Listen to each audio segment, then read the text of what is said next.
ఆ ఊరిలో గాళ్ళు తిరుగుతున్నాయని చెప్పి రాత్రిపూట ఎవ్వరూ ఒంటరిగా తిరిగేవారు కాదు. ఆ ఊరిలో ప్రతి ఇంటి గుమ్మానికి దిష్టి తగలకుండా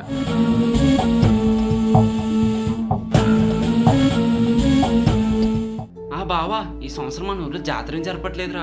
మీ ఊర్లో జాతర చాలా స్పెషల్ కదరా. ఊర్లో పరిస్థితులు ఏం బాగాలేవురా, అందుకనే ఆపేశారు. మచ్చా, మన ఊర్లో ఒకప్పుడు జాతర ఏమన్నా జరిగేదిరా?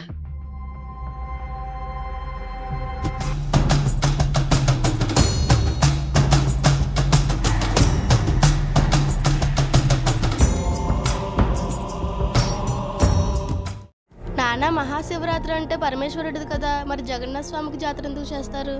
అది ఆ ఊరి ఆచారం అమ్మ. నాగు, పోస్ట్ మార్టం రిపోర్ట్స్ ఏమన్నా వచ్చాయి? నలుగురు పోస్ట్ మ్యాన్ రిపోర్ట్స్ ఒకేలా ఉన్నారా? చనిపోయింది ముగ్గురు కదరా. 10th క్లాస్ ఫెయిల్డ్ అయిపోయి చనిపోయాడు కదా, ఆడిది కూడా సేమ్ రా. మీ ఊర్లో చావు అప్పటి నుంచే మొదలైందన్నమాట. పైగా నలుగురిది ఒకటే ఏజ్ రా. మరి ఆ నలుగురిని చంపాల్సిన అవసరం ఎవరికి ఉందిరా?